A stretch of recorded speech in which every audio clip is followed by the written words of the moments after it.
So starting this walk around video with power generation.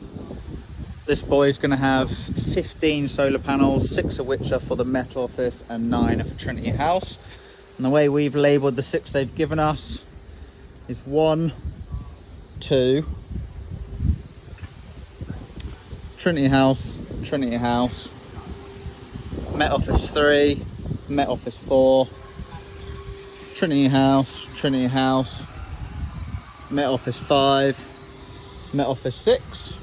We bring inside, tails just come through here and they're just fed along up to here, and then they're in the tower here.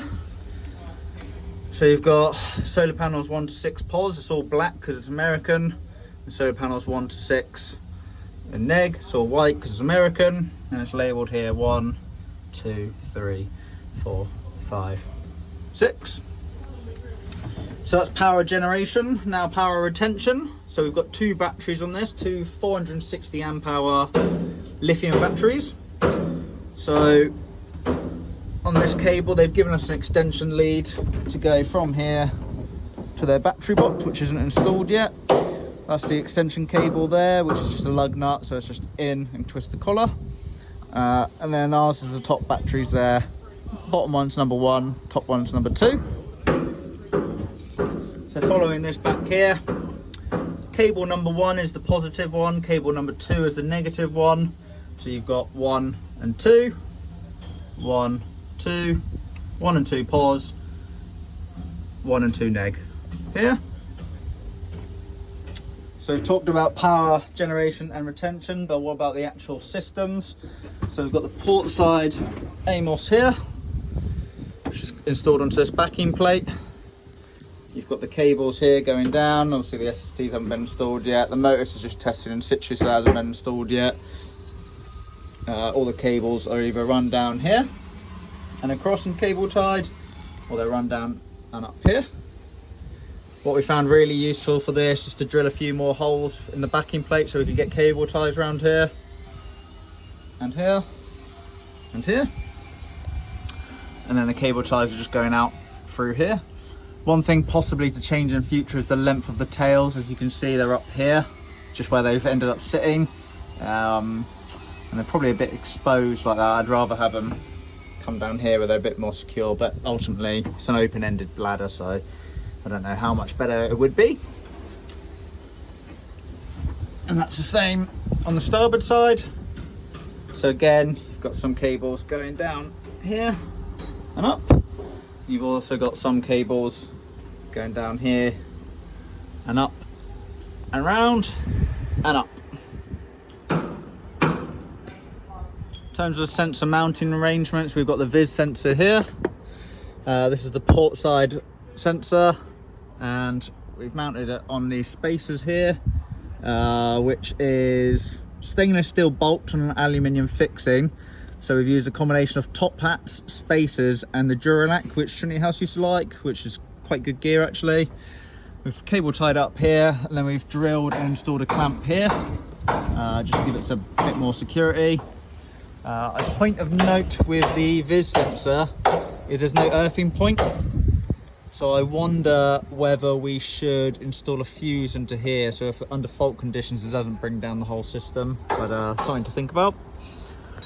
With the hum temp, it's installed to this crossbar here and going down. Again, this is stainless fittings, so we've got a bit of isolation here, and we've used that Duralac within. And again, the cable comes down here, feeds through there, and we've clipped it on there. I'll have a look up top in a minute. This is the starboard side hum temp sensor. So again, we've done something quite similar. Fed it through here, clipped it on here, and then fed it through. Same with this Viz sensor, we've done exactly the same, although it's in a slightly different position due to their lifting arrangements, and we don't want to include with that. Again, you can see the Duralac we've used, the top hats and the spacers to get it mounted off. Again, we've cable tied it on, and we've used a clip here to feed it through. Coming up to the top of the mast, this is where a lot of the sensors and comms are. So you've got the starboard side Maximet here, which is just bolted in like normal, coming down, and you've got the cables coming down here. You've got the GPS sensor there and the iridium sensor there, and then they're coming down. The difference is that the GPS antenna you can see there is on a slightly different mounting arrangement, which I actually in there compared to the norm. And that's exactly the same with the port side. So you've got port side,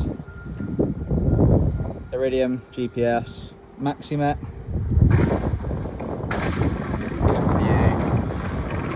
The cable's going down port side, and the cable's going down starboard side. Another view of the battery extension cable. Let me zoom out a bit. It's just on these extension leads here, which go into these charge controller batteries here. So the idea is this will get mounted on top of this, and then it will be fed straight up.